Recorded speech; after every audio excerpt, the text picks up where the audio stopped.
Hello, There we go. hello. Okay. All right. We're good to go. Well, welcome everyone to the season finale, the 2020 season 1 finale of Truth Hour. And we appreciate everyone who's been joining us along this journey. And don't worry, 2021 may not be fully open due to everyone not getting their COVID vaccine right away. But at least, thank you. But at least 2021 will be full every week of these political truths that we're going to drop on you, starting from after the Georgia election in early January through the inauguration of Biden. And we'll see how that ceremony goes, whether or not the current occupant of the White House decides to contribute in any way. And going forward, there's a lot of business for the government to get done. And we will be there to let you know what's actually taking place and our thoughts on it. So again, thank everyone who's been with us along this journey. We appreciate it. We love doing it. And as always, if you have a comment or a question, post it in the chat, and if we have time, we'll get to it. All right. So starting off here, actually, you decide. Where do you want to start? Well, first, I just want to say thank you to everybody for coming back, because we have taken a few weeks hiatus at different times. So thanks for tuning in. And I guess we can start with, the most notable thing are the cabinet nominations that have come in. But before we get to that, do we want to talk about? I thought there was something else we were going to discuss before. Well, we got the holiday stuff. I didn't know if we wanted to wait for that. So I didn't know if we want to talk about the holiday, that holiday stuff, or just put that in the middle somewhere. Yeah, let's probably throw that in the middle once people have jumped in and stuff. So let's look at. We'll look right now, because so at this point we're looking at Joe Biden's cabinet. For those on IG who don't get to see the banners, Joe Biden's cabinet. We've now got more than half of the cabinet nominated. We can't say picked because they have to go through the Senate confirmation process, but we've got a Secretary of State, Secretary of Department of Homeland Security. We got an Agriculture Secretary, Veterans Affairs, a Comms Director, a Press Secretary, Health and Human Services, Department of Defense, HUD, Treasury, Energy, Transportation. So we've got the bulk of the cabinet picked. Really, the only thing left is Labor, Education, and the Attorney General. And right. I don't know. Yeah, because what are we missing? Right. A few hours ago, we were just talking about Department of Energy, and then he announced that. So yeah, it's getting interesting. So maybe we actually will receive all of his nomination picks before the new year. Is what I'm thinking. Yeah, I can't imagine he'll hold over Attorney General beyond the New Year's. That wouldn't make any sense. Mm-hmm. Yeah. I would hope not. But yeah, with the most recent nominations, I think since the last time that we spoke, the last time we spoke was at the beginning of December, and that was coming off of the Thanksgiving weekend. And President-elect Biden had just announced the members of the communications team for the White House, both, and then also Kamala Harris. They announced her VP comms team as well. And so we already had expressed our feelings about that. And then in the last week or two, since we haven't met, there's been some other surprises. And it's interesting. I wish we could do playback from when we first, selected or just made some predictions on who it is that he would select for the cabinet, because it's clearly way off. And so I think we were over optimistic, or maybe we were realistic based on the vote, but clearly they don't have our interests at heart in making these decisions. Right. And that's a good point you make too, is the optimism around the way people had showed up, which is, I think, where I feel disappointed, because there were a lot of people that have been engaged, in not just this election, but I think too, the way that people showed up in midterm election in 2018, that said something as well. Yeah. And for them, and I'm saying the people that have President-elect Biden's ear, that have a way, like they have influence in the cabinet nominations, it is pretty disappointing to see that they didn't listen to voters or the coalitions, the teams that helped them win the election. They're not listening to them. And so it will be interesting to see what happens, not just in the first 100 days, but then just in this current cycle in the next 4 years. Yeah, so people have been, it's interesting if you listen to the commentary as it surrounds Biden's cabinet.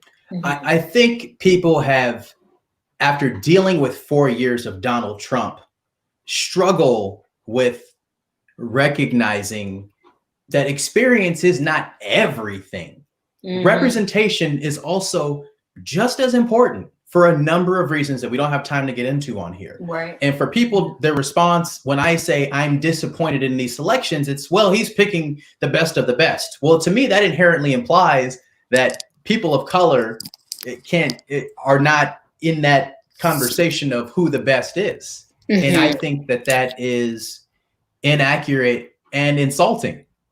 I mean, look, I'm going to run down the list of who he's nominated or who he intends to nominate, and names and races. And you'll see why I'm disappointed.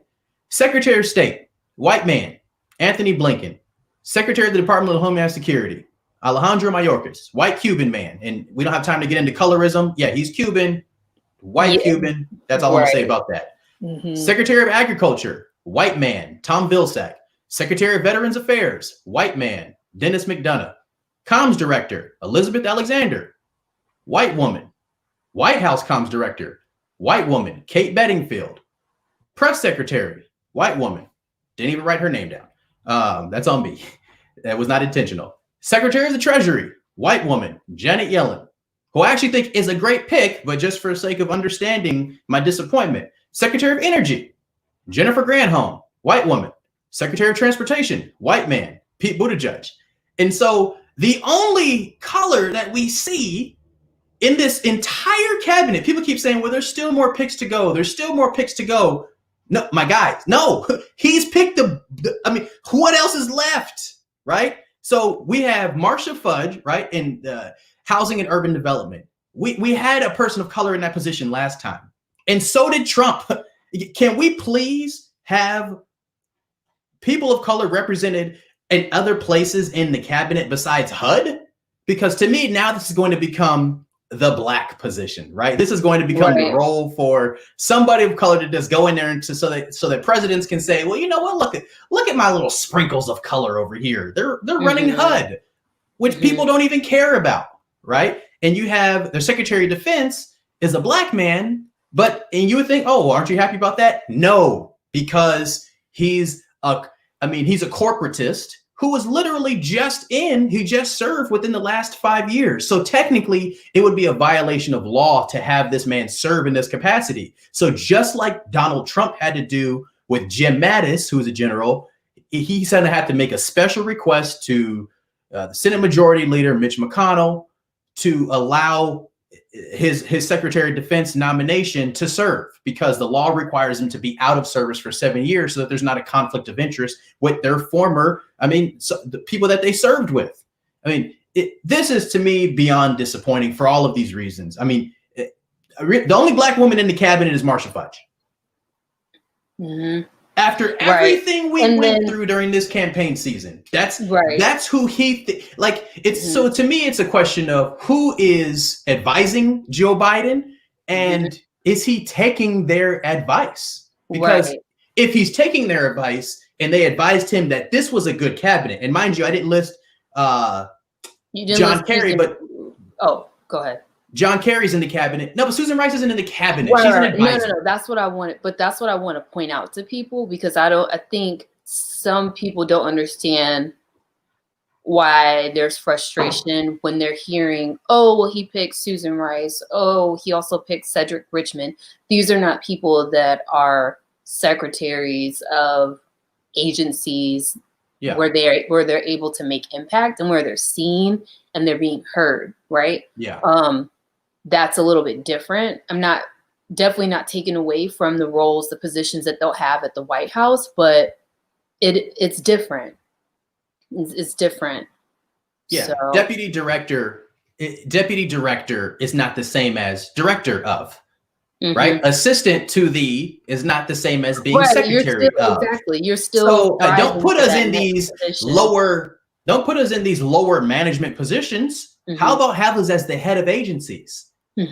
And I think he really missed the boat with having a white woman as press secretary, because to have a black female vice president who we know is going to be the target of so much racial animus, I thought if there was ever a time when we needed, not should, but needed to have a black female press secretary, now is the time, because little kids need to see that all of the vitriol that they're hearing their parents say about Kamala Harris is unwarranted, because we see this sophisticated journalist stand in front of a podium every day, field all of these questions and answer them with grace and intelligence. But he missed that. I think he really missed an opportunity. Absolutely. And not to mention, it's different when at this point, like what you just brought up is very key, because now you have a black female vice president. So will you see the press secretary acknowledging how there will be people from the Republican Party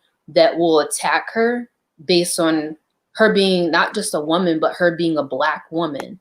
No. And so that's where this really then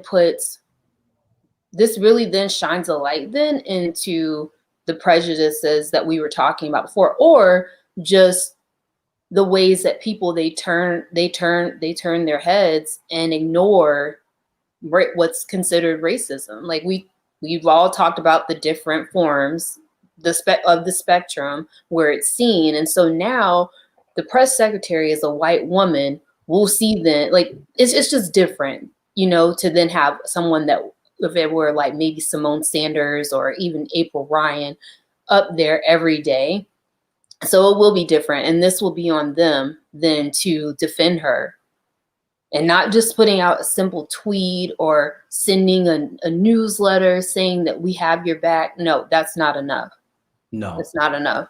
So yeah, I'm tired of the platitudes and the false promises and the innuendo and putting these brown faces as the forefront. I mean, you acknowledged it a few weeks ago. It was like, why do they keep having these tweets and IG posts showing these people of color when they're really in the background? Why don't you put these posts of these white folks that you keep putting in these positions? Aren't you proud? Exactly. Right? Yeah. Running the headline with Simone Sanders is, will be in the, that she's in a leadership position, but she's not really in a leadership position within within comms or, just other names that they were running. And then, like you said, it's buried. She got just as much power as me. Simone Sanders can make just as much policy as me. I mean, it's what it is. And I'm not going to belabor the point, but I thought April Ryan was like the ideal pick because she's so disarming as a speaker and a journalist and how she engages with folks. And so there would have been nothing controversial about her selection. So whoever this person is that's going to be in that role, you got some shoes to fill. I don't see how she's going to be much better than, I mean, the only difference is I imagine they'll tell the truth more often than Sarah Huckabee and the other dude who said that the crowd side was a bit Spicer. Okay? But other than the truth, like how much better is she really going to be? Right. Oh, goodness. Yeah. That I'm not going to miss it. I'm not. Yeah. It'll be nice to be able to tune in and not have to deal with a lot of that. But because this is my weekly. Oh, sorry. No, I was going to say, because we're talking about these other phenomenal Black women, it's a great moment to acknowledge some Black women that are not receiving respect in the industry. I just want Tiffany Haddish being one of them. So recently, Tiffany Haddish, she was tapped to be the host for I guess it was for the pre-Grammys or for the Grammys. For the Grammys. Yeah. And typically when you're asked to, we're just going to say typically when you're asked to have some sort of appearance anywhere where you're lending your services, your platform, your voice, they obviously see you as someone of great influence. You've paid your dues. You have a following. They know that people like you. And yet she was asked to show up on their platform. I'm not sure if it will be live. Doesn't matter. Yeah, if it's live 3-hour live stream Grammys. Still requires a lot with production, hair, makeup, all of this. And they wanted her to be paid in terms of, oh, well, if you show up for us, then we're actually going to provide you a greater platform, as if they were doing her a favor by allowing her to be on this award show. And it's not to mention that Tiffany Haddish has already hosted a few award shows, maybe some that they didn't tune into, but hey, she's hosted award shows. Not to mention that she's also a host of a game show. Did we forget that? I mean, it's on a major network. And so these are just things. Yeah, go ahead. You didn't know that? I didn't know that. No. What show is she the host of? She's the host of, I'd have to look it up, but it's one of the game shows, I think, with the kids. On Nickelodeon? No, it's on like ABC or NBC.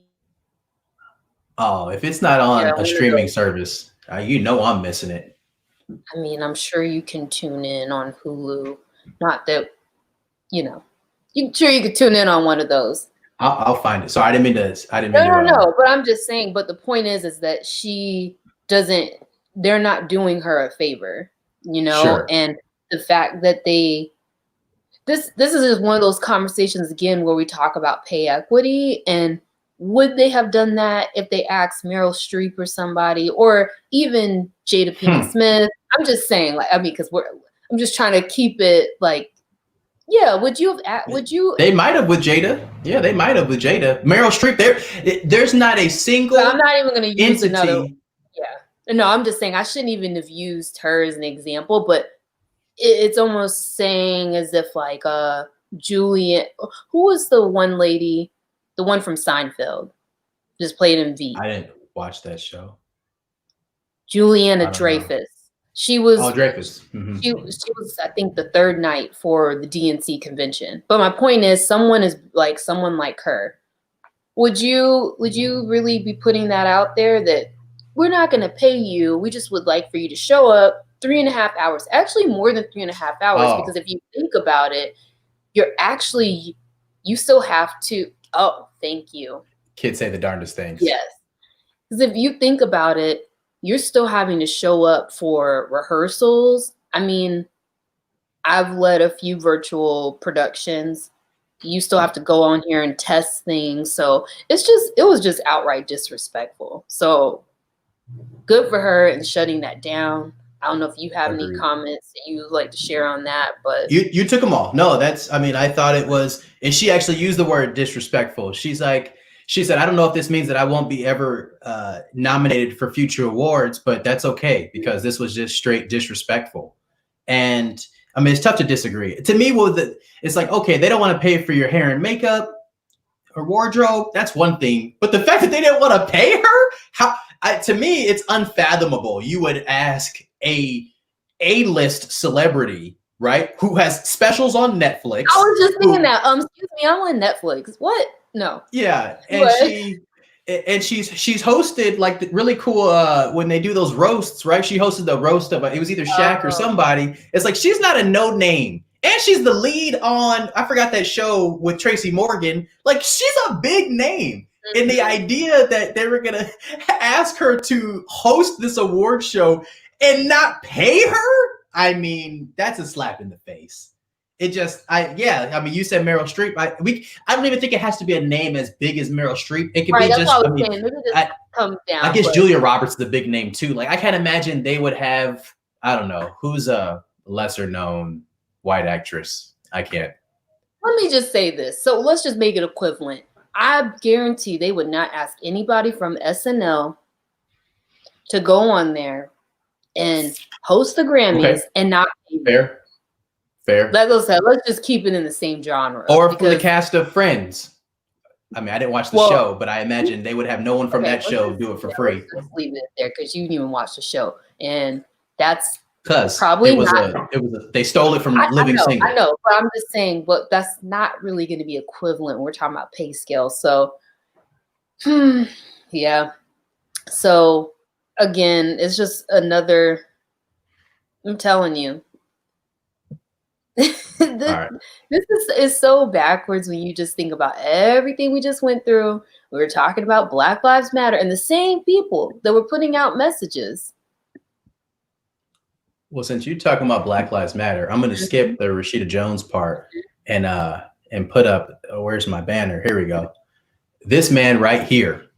And when I say this man for folks on IG, I put up a banner that says Obama on defund the police. Now, I'm not about to engage in any Barack Obama slander. However, I think this is noteworthy. So, I don't know how to do that. It's like IG updated. I have no clue how to get this comment off of here. So I think you have to tap on it. Okay. And then it comes up. Now I have a black screen. And then what do you do? I don't know. Okay. Well, I guess I can't get it out of here. Okay, don't worry about it. So everybody on IG can see that comment now? I think so. I think it's pinned. I think how do I unpin it?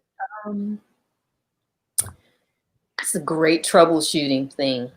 IG. Yeah, I have no clue how to get this off my screen. It was taken up. So leave it up there. I mean, I was only saying that because if people came in. Okay, whatever. Keep going. It's fine. So is that the only comment people can see? No, they can still see the other one. Oh, I can't. It's the only one I can see. Okay.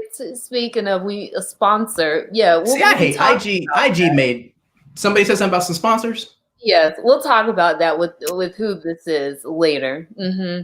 But yeah, you'll have to tell me what people are saying because this is all I can see on my screen. Sorry, folks. No, I can still see the comments, so you're good. Keep going. Okay.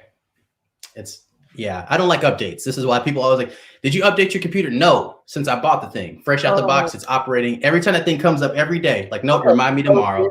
Bring it back. Or bring it back. But I do, so for anyone that's just tuning in, at the top of the hour, we were discussing the most recent selections for the cabinet. So today, he selected Pete Buttigieg as one of the secretaries for, I already forgot. Wow, that's bad. Cliff, help me, because I'm thinking about Governor Grisham. Buttigieg will be the Secretary of Transportation. Thank you. Secretary of Transportation. We do have some people on here right now that are also from Indiana or that live there. So I would love to hear how their thoughts on that nomination. And then in the last hour and a half, he selected Governor Grisham to be Secretary of Energy. And so those are some of the things that we talked about. And now Cliff is moving us along to President Obama's comments earlier this month. Yes. Okay. So in an interview discussing the results of the 2020 election, Barack Obama said, if you believe, as I do, that we should be able to reform the criminal justice system so that it's not biased and treats everybody fairly, I guess you can use a snappy slogan like defund the police, but, you lost a big audience the minute you say it, which makes it a lot less likely that you're actually going to get the changes you want done. I think he's off base with this idea that defund the police is merely a snappy slogan. It's not. What defund the police, the saying, to me, it's equivalent to any civil rights era kind of chant or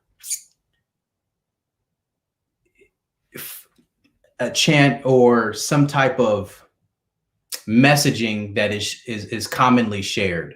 Because when we're talking about defund the police, and it's sad to me that this would have to be explained to the founder of My Brother's Keeper, but what we're talking about is a refunding of communities. It's not, so yeah, part of it is funds that are excessive funds that are distributed to law enforcement should be allocated to other programs that are meant to support community members. And for Barack Obama to not understand the complexities of that, and maybe he does, but I think what Obama's fears are, what's similar to a lot of the fears of this old guard in the party. And this is why we have less and less progress. What Obama is saying is, if you're in West Virginia, if you're in South Carolina, if you're in Georgia, you can't say the words defund the police because those voters are never going to go along with you. Right. Yes, they will. It might take a little longer than if you're in left-leaning Colorado or Oregon or California, but it doesn't mean never. Because if you avoid the conversation, if you refuse to educate, then of course, if we just have this expectation that Mississippians just can't get right, then Mississippians will never get right. We have to provide sufficient explanations for concepts. And to me, defund the police is one of the simplest in terms of our demands as progressives. It's our demand is that law enforcement serves the community and works in partnership with community members. And if that is at the root of this conversation, I think there can be a lot more progress. There's no reason that police officers need to have tanks. There's no reason they need to have access to all of this military grade weaponry. But there is need but we do have a need for increased financial support for mental health. There is a need for kids to have more programs so that they can, burn off some of this energy. There is a need for rehabilitation programs, for substance abuse programs, for homelessness. So part of it, like what you're doing, I think is what did not take place in a lot of areas when people were saying defund the police, or they're holding up signs. That language, all of the examples that you just provided, were not at the forefront of the conversation everywhere. And I'm not blaming one particular person, but what you said is key, is that you can't continue to expect things to change or mindsets to change because you don't explain things to people. So if we did take the time to actually make things, instead of putting out a general comment or general slogan for everyone, you have to get, again, the whole point when you're setting up a marketing campaign, you have to customize it for your audience. So what might work in LA is not to say that that's the same way that you are putting out policies or how you're talking about it. You can't talk about it the same way in maybe Alabama or Mississippi, right? In one of those areas. But what I'm not going to say is that, because what I noticed is that this year, it's funny how all of a sudden everyone was interested in learning, how do I not be racist, right? There were all of these short little clips people were putting together, different videos. There were lists that people were giving, like explaining something that is multi-layered, right? When we talk about racism, but because people were able to break it down into these, like maybe it's an Instagram post or it's something like this bulleted, people paid attention. And so I don't understand why, when we're talking about defund the police, why people just can't be open-minded to, one, reading the information, what it actually means, instead of just running with one word, or I mean, it's really three words, but sorry, I'm all over the place. But I guess the point I'm trying to make is that what President Obama was saying, I think, is not helpful when we're saying that we want young voters, or we want just everyone to be involved in talking about how it is that they would like to better their communities. So we shouldn't say that because I'm not using the language that's approved by who, right? Because ultimately what you're saying is that this language then needs to pass a certain test so that we can actually use it on voters. And that brings us back to Sunny Hostin, who's one of the commentators on The View, excellent journalist.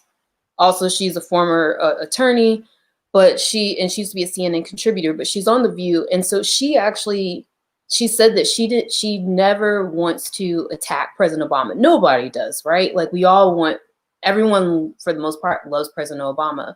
But what she was saying is that it's continuing to load. So now I can't pull up the comment. But in summary, she was saying that it's wrong to then say that slogan couldn't be used because it wasn't tested, like no one tested it in certain groups, because that's the problem. We rely so much on data that we just forget that, hey, let's actually just do something that's more authentic and just go out and just run with it. And so he came at it from more of this approach that, well, the data is not backing up that people are going to be receptive to it. Well, so what if people aren't receptive to it? Because you know what a lot of people are really over? They're over all of the blatant racist comments that people are making. Facebook continues to allow all of these things on their platform, and they get away with it. And it's just creating this further divide for us to be able to to put it into it. So what's not helpful is on one side, you're saying, oh, this doesn't work, but it's just, well, okay, but clearly we're getting somewhere with it, because all of a sudden now you have people's attention when you're saying that you want to remove money from these programs. I also think no one has a larger platform than Barack Obama. And he has to understand the power of his words. And if he's going to say something critical of a vastly important movement, he has to understand that that's going to have a major effect on the success of the movement. And this is why, and we always tell, and this is my thoughts on Drew Brees. If you don't know what you're talking about, don't say, right? Just don't say anything if you don't know what the hell you're talking about, because you can actually do more damage. You can do more harm than good by saying something detrimental to a movement, like what Obama did here. So I know people don't say this to the president often, but you're wrong. Sorry. Right. Still one of my favorite presidents, but you're just wrong on this. And the unfortunate part with that is because, again, I'm like you, like he's wrong. It's so hard to say that he was wrong, but it's the fact that he had the opportunity to expand upon that, it didn't. I think that's what I didn't like about it, is because you make that comment, it's on a primetime interview, so everyone sees that. So again, white people who love and support President Obama, now they're thinking, well, if President Obama said it's wrong, that they were wrong.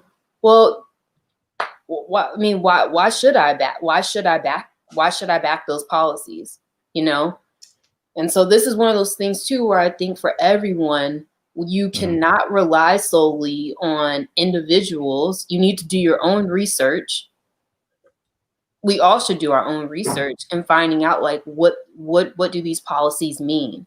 Because it's bigger than just like defund the police. There's there's a lot of other things when we're talking about, I'll just give an example, like climate change, or when we're talking about taking money away from Planned Parenthood. I'm just saying, just in general. No, like, I know somebody. I'm just saying, I think that we have to do better at not just getting behind like an individual and really finding out like what do these policies mean and how will they impact me, how will they impact other people that I care about, right? Because just because I might not be living in a certain housing area, that doesn't necessarily mean I shouldn't care about how the next person will be impacted. Somebody asked a question, I believe it was a former student, I can't remember now, on IG. I saw it in the stories. What do you think is the more pressing issue? Our social justice issues or the climate?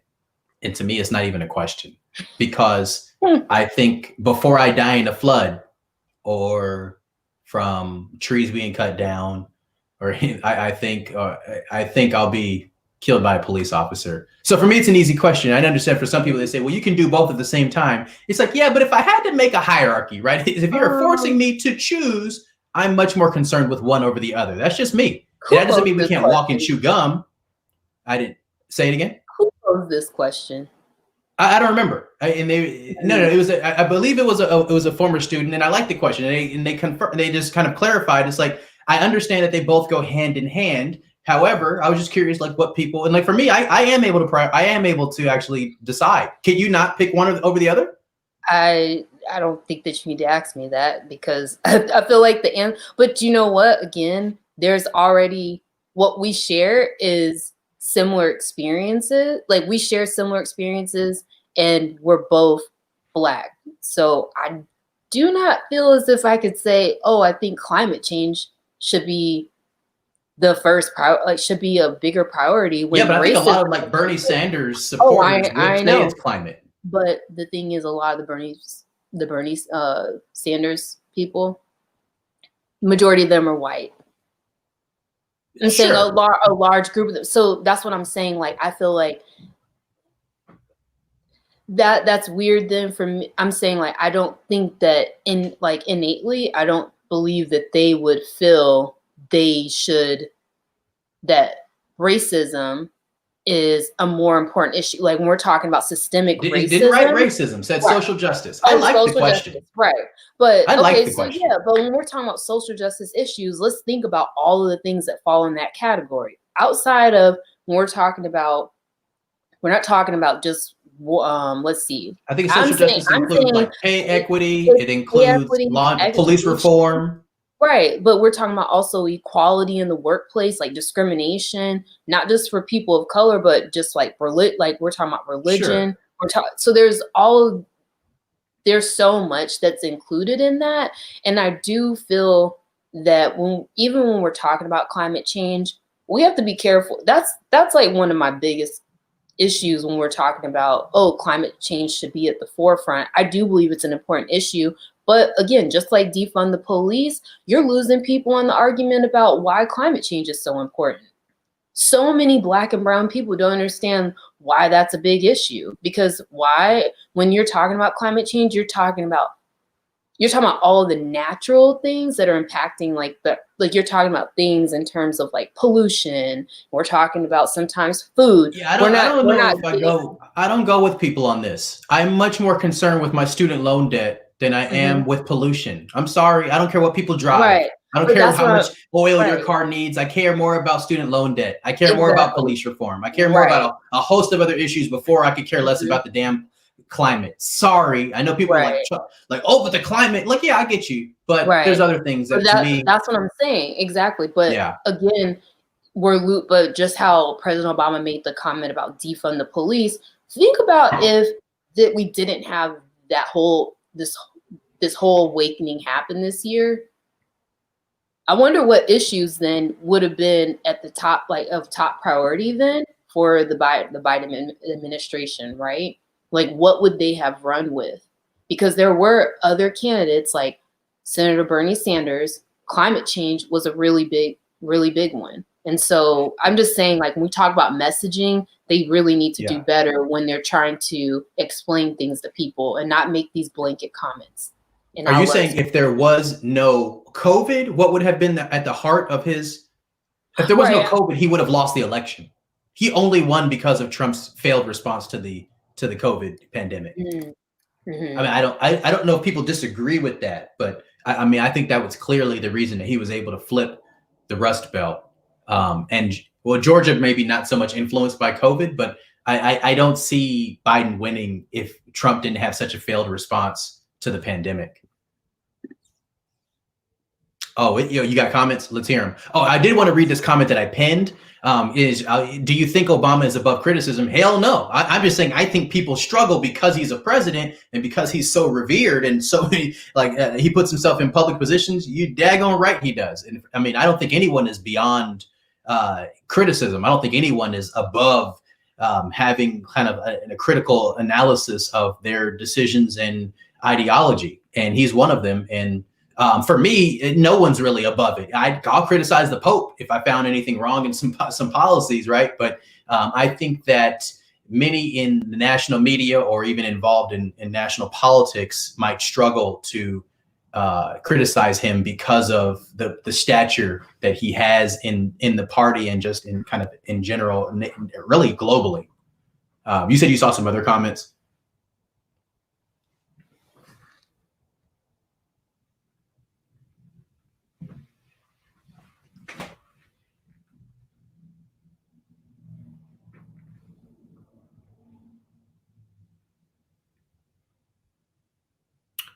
Sure. And I don't disagree with that at all. I'm just saying if I was asked to create a hierarchy of importance of issues to me, climate would be very far down on my personal list. Does that mean that I don't recognize the connection between all of these issues? Of course, there's so many crossroads between them. I intentionally use the word crossroads.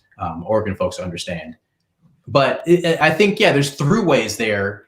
There's intersections. But if I had to make a hierarchy, climate's not going to ever be above police reform, right? That's just not. Since I don't plan on moving to Florida anytime soon, I'm going to die by a policeman's bullet before a hurricane.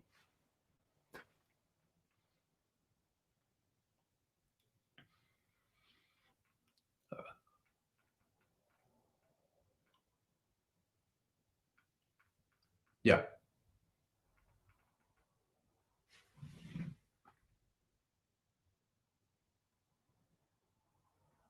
All right. So, we got a comment on, I think it was COVID plus BLM protest. COVID alone wouldn't have done it. COVID plus the BLM protest. Oh, this is, I think, a response to why was Biden able to overcome Trump? And it's because of COVID plus the Black Lives Matter protests. COVID alone wouldn't have done it. I don't know if I agree with that, because I think that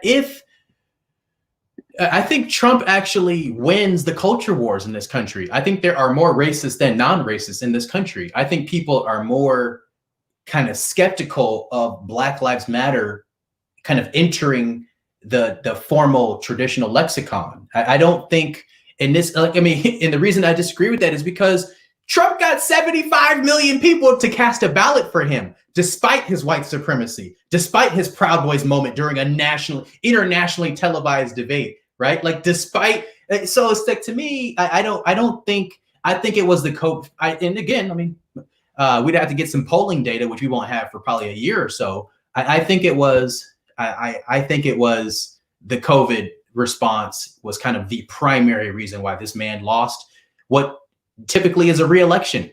Presidents don't lose re-elections because you have so much advantages as an incumbent. And his failed response to an international pandemic is what did him in. I don't think it was the BLM protest. I think his supporters, and again, I acknowledged this on the show a couple of weeks ago, real quick. I acknowledged this on the show a couple of weeks ago. Republicans can win national elections without any votes of color. Democrats cannot. And I think Trump could have won re-election just trying to appeal to that fringe, hateful element of the white base of his party. He could have won, but he didn't corral enough of those people, because some of those people had family members and friends die or become very sick because of this virus. Yeah. No, I just wanted, you had said something, and I just wanted to make sure, like when you were saying like the international pandemic or virus, I'm just saying, because it actually, there were, you cleaned it up, but it was just saying that because there were people that were impacted by that here, definitely I think that made a difference. But it's also he had the worst response of any major international leader. Right. Okay. That's okay. I get what you're saying. Yeah, absolutely. I mean, and the fact of the matter is what I guess like what I try and reconcile is what would have been different. Like, so had we not have had COVID, but say George Floyd, everything happening surrounding like George Floyd, Breonna Taylor, all of the, those unfortunate things happening. I think he wins on those issues. Right. Definitely. He still wins on those issues, but it's a matter of what then would we have done differently to like mobilize voters and then have in the conversations that we would have had. That's some of the things that I think about, especially going forward post-COVID, when you're actually able to be in rooms with individuals and talking about these things. So yeah, but I know we're getting close to the end. So all right. So yesterday, the Attorney General Bill Barr, produced his resignation effective December 23rd. So the day before Christmas Eve, right, in this country. And in that letter, I'm not going to read it verbatim. It's a page and a quarter, single space. But I'll give you the highlights. You have to notate it with single space.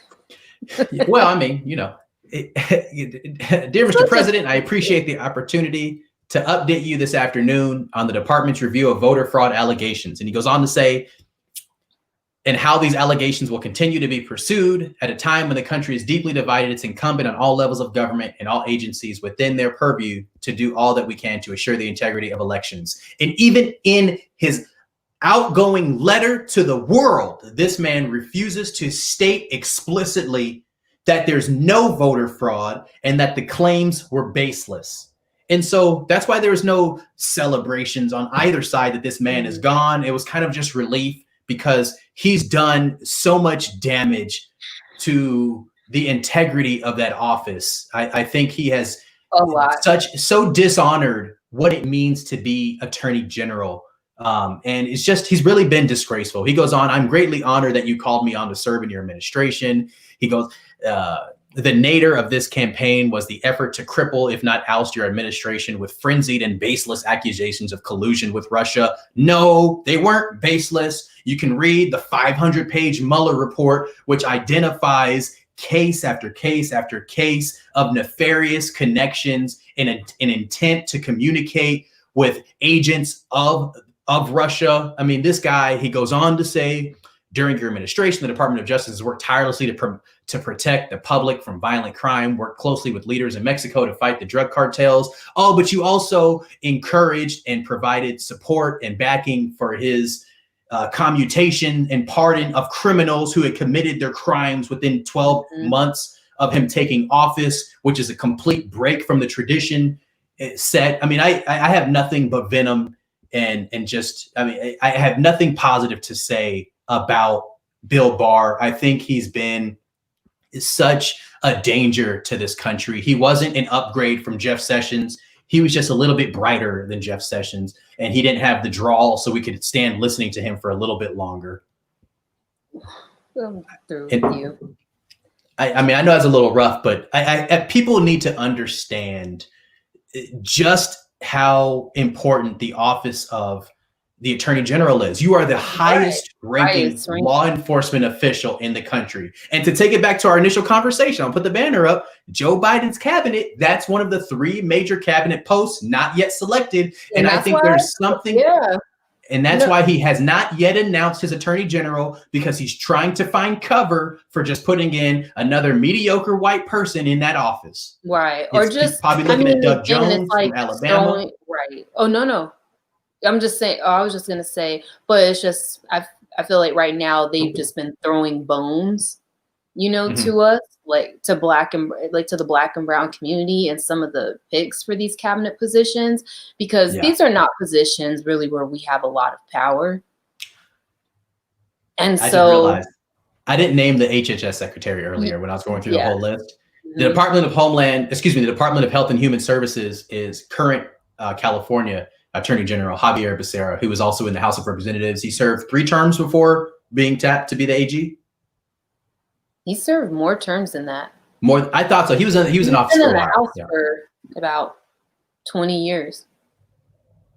Somebody wrote, "You have faith in Biden?" ? No, and I've already stated publicly on Twitter that I will not be casting a ballot for a Democrat in 4 years. I have lost all faith in Biden as a result of, I think, this poor selection of a cabinet. I think he had an opportunity here to do something special, really special, and he lost it. And he lost a lifetime Democratic voter, except for that time I voted for McCain. But we won't get into that. He lost a lifetime Democrat. I guess not lifetime, because I was a member of College Republicans when I went to school in Idaho. But that's another conversation for another day. Remember this. I think I was the president, actually. Y'all make sure y'all clip this. We got to get to, we didn't talk about our favorite pies. This was a fun conversation we had the other day. Wait, before we get to our favorite pies, because I'm trying to make sure that all the Black women I know receive all respect, okay? I want to make sure that we give them their flowers, Cliff. We did not talk about Rashida Jones becoming the first Black woman to run a major news outlet. So Rashida Jones, she has been with NBC. She's been with other news networks, but she was already serving as a senior vice president for MSNBC. And so this is the first, she's the first Black female, first Black person to run a major news outlet. That's pretty big, because what shocked me about it is because it just maybe within the last 9 months, they moved they finally, because I have issues with MSNBC, but they finally placed my girl Joy Reid in a nightly news position. Mm-hmm. And because MSNBC, they've had a few rough patches with some of their, they have really great contributors and they have great hosts, but I feel like there's been a lot of issues with some of the Black women, particularly who they've had on, who they've had hosting shows. Also, what was her name? She went to one of the daily shows, Tamron Hall. Yeah. And then we had Melissa Harris Perry, but I just definitely want to commend. Yeah. Yes, we're not going to get into that, but I just want to make sure that we are commending the efforts that these, especially for her to be the head of a media outlet. That says a lot, because they listened. One, it shows that they trusted and they listened to her during this election process, because she was doing a lot during this year's election and with COVID. Mm-hmm. And so to see that they actually paid attention and they moved someone into the position, they didn't go and find somebody outside who hasn't been with the company, things we've seen happening here, or someone that doesn't have experience. They actually tapped Rashida Jones and moved her up. And so I just think that that's really big. And I'm looking forward to seeing how their stories are then covered and things that they do differently with the media organization, because they haven't been afraid to call people out. And we're going to need more of that. You can't continue to run fluff pieces and be afraid to call people out when they're wrong, no matter what side they're on. So I think we also have to, again, temper. I keep talking about tempering emotions, or not tempering expectations, because she can't just go in and just be. Well, no, Cliff. Right? I know that. Can you just let me have a moment? We need something to celebrate, okay? I'm excited. For the opportunity she's going to have, and I think we are going to see some changes. And I've always believed that they've had some of the most talented hosts. With the exception of Chris Cuomo and Don Lemon. I think that their host pretty much, MSNBC probably has the most talent. I don't know why Lawrence O'Donnell still has a show. Another conversation for another day. But besides Lawrence, I love their lineup. Their evening lineup is you know why they still have Lawrence O'Donnell. So I'm sorry, he's trash. We'll talk offline about that. But give me anyone other than that guy. Get this comment. Thank you so much. Appreciate you, Rolinda. For those of you that love reading from brilliant from brilliant writers and social commentators. Check out Relinda Speaks, relindaspeaks.com. You can check out Relinda Speaks on IG and on Twitter, bringing the knowledge every week. Check out Relinda Speaks. Thank you so much for tuning in. We got to move on to COVID vaccine, because we saw the first distribution this week in this country, I should say, because we saw it in England last week. So the Pfizer vaccine on Friday evening, 6 p.m. Pacific, I believe it was the time, but 6:15 Pacific, the FDA granted emergency use authorization for Pfizer vac to be distributed in this country. And so we have the conversation now is, because of the limited supply, are they going to have 100 million people get one shot? Is it better to get more people vaccinated, or we're going to have 50 million people get their 2 doses? Because I guess it has a higher efficacy rate with having those 2 doses. So that's where we are right now. The Pfizer one is I'm not sure I think it's the Pfizer vac that has to have that kind of hyper cold refrigeration process, whereas the Moderna vaccine, which has yet to get FDA approval, it's looking like, because of their high success earlier today. Not Moderna, only Pfizer. We're still waiting on Moderna. But so that's the why right now Moderna one is at 95%. Correct. Right. Okay. And so once they get, if and when Moderna receives their FDA approval for emergency use authorization, then it looks like we'll be on a track to, I say, probably 2022. Early 2022 to have the majority of the country to be vaccinated. And so I think that's a positive. And I'm wondering how many people will choose to get vaccinated. Did you see who the first nurse they had get the vaccine was in this country? And why? It's a black female nurse. And they talked about and I love that on the news they go back to the history. They talk about Tuskegee a little bit. They don't talk about the experiments they did on enslaved women, but they do. I mean, there's a lot of. I think that they did that intentionally. Exactly. And which news outlet did you watch that on? It's probably MSNBC. Yeah. Oh, where they were showing it live. I think it was actually CNN that was showing the live vaccinations. Okay. Yeah. I'll save my comments for next time, because when we come back, we'll actually be able to talk about, some of the reactions to the vaccination. So yeah. Did you? All right. So you tell me where you want to go. We've got 2 more headings on here. We need to close out, unfortunately. So do you want to just talk about your holiday favorites, since we are getting ready to go into the holidays? All right. Somebody said don't save your comments. All right. So I'll just add in real quick to this person that's here.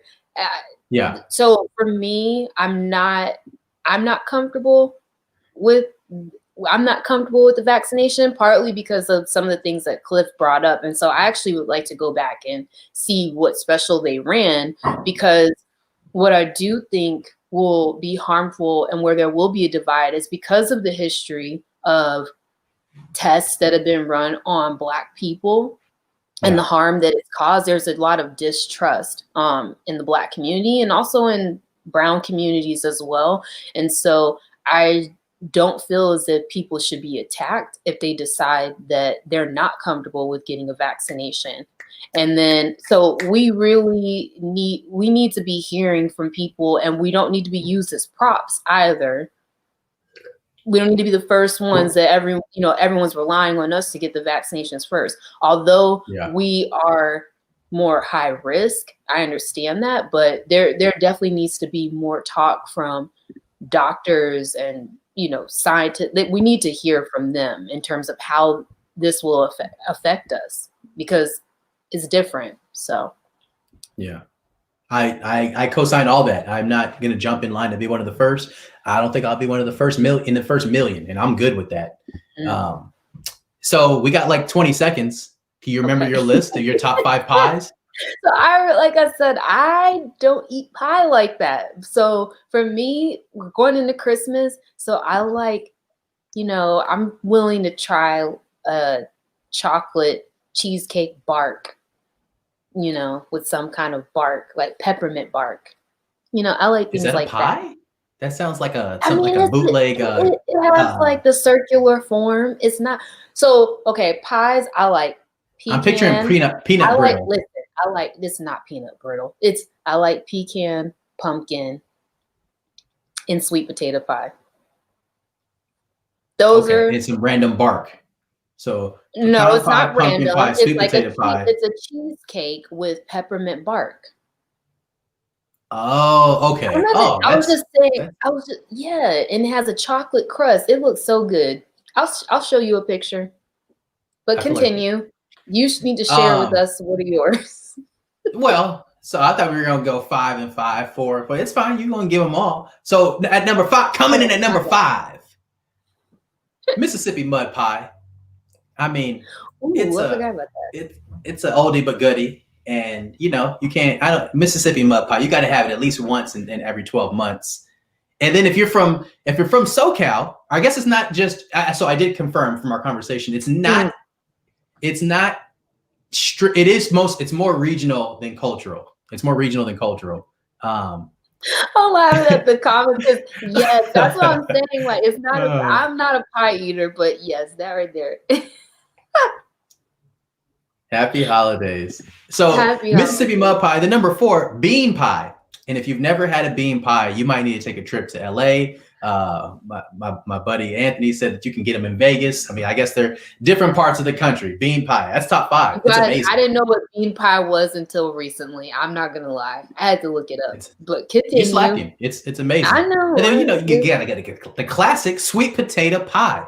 I mean, you can eat sweet potato pie with ice cream, without ice cream. You can have it with some macaroni and cheese on the side. You can have a bite of sweet potato pie mixed with macaroni and it still be amazing. Ooh. That's how good. Sweet potato pie is so versatile. You can have it. I don't eat meat, but you can have it with some meat. I mean, you can mix sweet potato pie, just like take a piece of the pie and a piece of whatever else is on that plate and you'll still be in heaven. That's how good sweet potato pie is. Okay. Mm-hmm.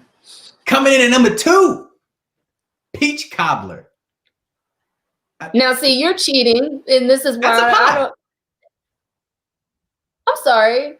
Peach because we had talked about rhubarb, we talked about cherry, we talked about apple. Wow. It's a pie. Okay. Peach cobbler's a pie. Okay. Are they putting in throw up faces for peach cobbler? Oh, y'all wildin'. Ooh, they're not. Stop it. Peach cobbler is so bomb. Who's putting up throw up faces? Oh no! Oh, some random bark, girl. You don't know. I'm telling you, y'all need to see it. It looks good. It was looking tasty. Okay, it was for Christmas. That's why I said like I love it. Okay, but anyways, they're tripping if they talking about peach cobbler. Should be number. Pecan pie is my number 1. It's always even though it's like it's weird because I can eat peach cobbler more often than pecan pie because pecan pie is so dense and heavy, and it's like you can only get through maybe half a slice before you're like, I feel like I should go run half a marathon right now. You always have to come back. I can never eat a whole slice. And I just want to read one of the comments here. They said, y'all are tripping on the pies. Peach cobbler is not a pie. Just like my thing, I try to get away on the list with talking about the cheesecake, but peach cobbler is not a pie. What is it then? It's a cobbler. I'm sorry. What does that even mean? So what's cherry pie? Okay, first, I think it's how it's baked.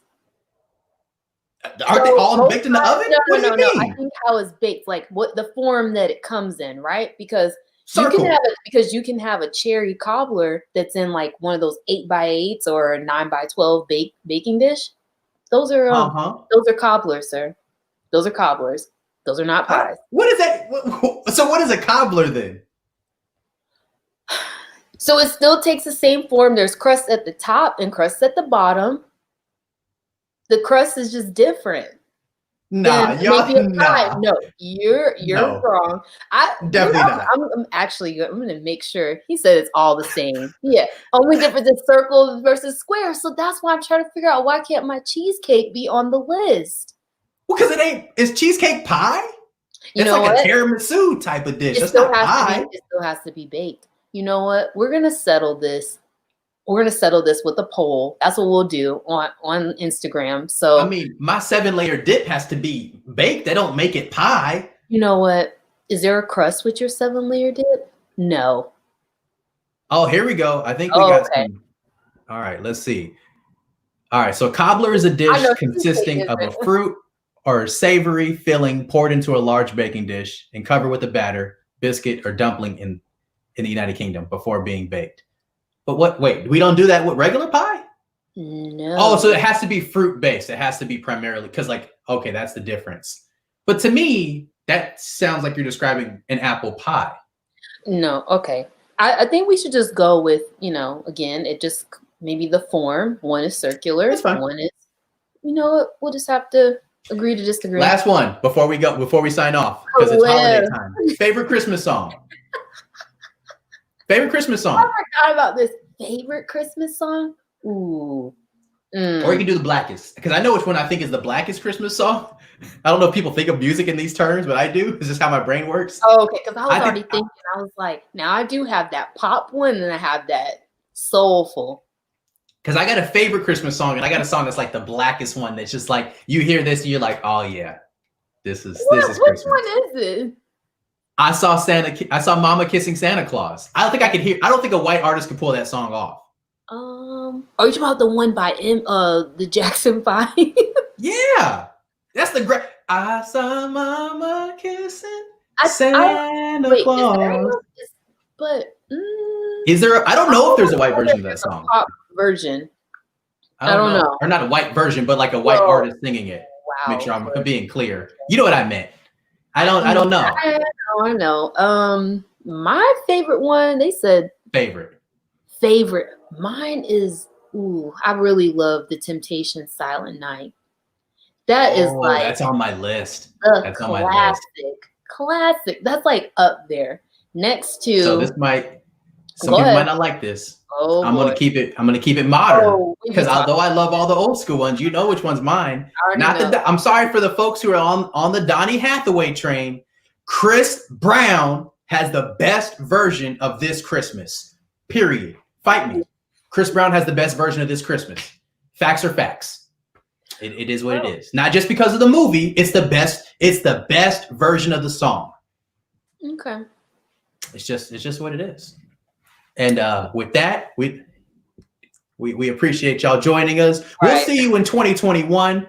So I guess this is a happy Hanukkah, happy Kwanzaa, happy Christmas, happy New Year, happy everything. And thanks everyone for tuning in. It's been good with y'all. So see y'all in 2021. See ya.